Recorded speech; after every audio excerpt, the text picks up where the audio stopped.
Watch out! Watch out! Watch out! Watch out!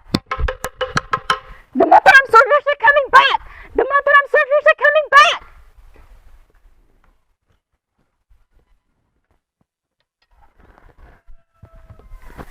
Assalamualaikum warahmatullahi wabarakatuh.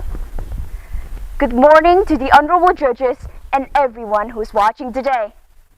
My name is Nasya Lindy Tenaya Pradipta from Senior High School 1 Madiun. Today, I would like to tell you a story about Raden Retno Dumilah, one of the heroes of Madiun. Once upon a time, there was a Sultan of Mataram named Danang Sutowijoyo, or more popularly known as Panembahan Senopati, the eldest son of Prince Adiwijaya. On the other side, there was another story about Prince Timur after becoming a regent in Purabaya. His heir, which was also his daughter, Raden Retno Dumilah, was smart and respected female leader. She was also skilled in kanuragan, the Japanese martial arts. Panembahan Senopati aspired to conquer the regions throughout Java under the banner of Mataram, and his main target was Purabaya. But Prince Timur refused to let Panembahan Senopati rule under his city. Finally, Panembahan Senopati attacked Purabaya twice, but failed. We have to win this time. Use all weapons in starch. Grace, swords, spears, and arrows. I also need the people with best skills of riding and controlling horse, said Panembahan Senopati while looking at them. How about the attack, sir? We have to use a completely different method for this attack to be successful, asked one of the subordinates.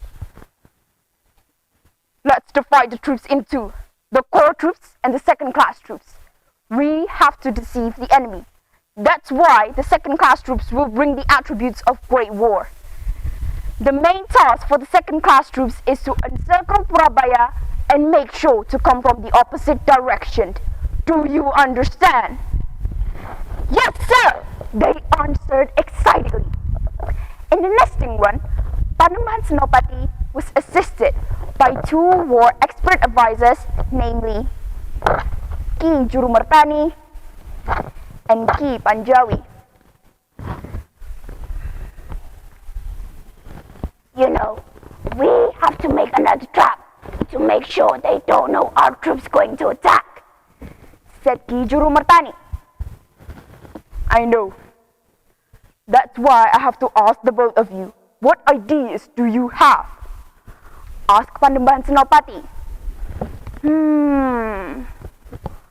How about sending your beloved concubine as a sign to be submissive to them? I'm sure Prince Timur will be very happy about it and he won't think about the chance of us attacking them, answered Ki Panjawi. The three agreed. Then, at the meeting day, Panembahan Senopati took his concubine and gave her to Purabaya's side to become a peace hostage. Everyone from Purabaya thought everything was over and sent the soldiers to return to their respective areas. Seeing this incident, Purabaya Regency was declared safe and sound by Prince Timur. In such an atmosphere, the Mataram soldiers immediately faced Panembahan Senopati and gave a sign indicating they are ready. Finally, with careful consideration, Panembahan Senopati led the Mataram soldiers to attack Purabaya Regency from various directions. Purabaya, who had been abandoned by his own allies in the face of Panembahan Senopati's attack, was fully defended by his own troops. And even then, they were fighting the second-class troops. Core troops, attack the rest defense center! Shouted Panembahan Senopati. Raden Retno Dumilah tried to give encouragement and orders to protect the palace. They fought bravely against Mataram's core troops. A very fierce battle took place around the spring in the palace complex. Raden Retno Dumilah who led the resistance, in the end took the initiative to compromise with the situation. She preferred the interests of the future rather than sacrificing the people to fight. The decision to stop the war was certainly beneficial to both parties. Panembahan Senopati, I ask of you to stop this war! Shout Raden Ayu Retno Dumilah. Then what will you give me in return? Asked Panembahan Senopati. Just what is the reason behind all this? Is your ambition so high that you have to sacrifice the people just to unite Java? Asked Raden Ayu Retno Dumilah. I had a dream that I believed to be an oracle. The white people will attack us. That's why I have no choice but to do this, to make sure we're strong enough to fight them back, answered Panembahan Senopati. I don't believe it! Shout Raden Ayu Retno Dumilah. Raden Ayu Retno Dumilah didn't want to give up. She decided to do it well with Panembahan Senopati. The battle that can be called one of the most amazing fights in the world. Two people who fight with all their might, each movement filled with passion and desire to win. At the end of the day, Panembahan Senopati won. After a long silence, finally, Raden Ayu Retno Dumilah said,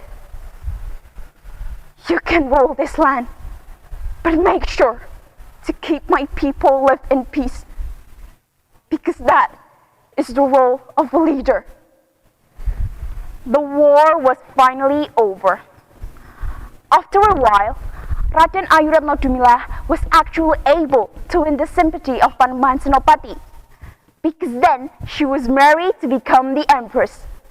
Marriage to the Mataram ruler was more than a personal relationship, but it also placed Purabaya in honor in the history of the Japanese kingdom. A woman who was able to lead an army of war and stop the conflict that had occurred between Mataram and Purabaya, which was changed to Madiun Regency. And it also proves the power of women is no lesser than a man. That's all for today. Thank you very much for your attention, and I would like to apologize for any mistakes that I have made. See you next time. Wassalamualaikum warahmatullahi wabarakatuh.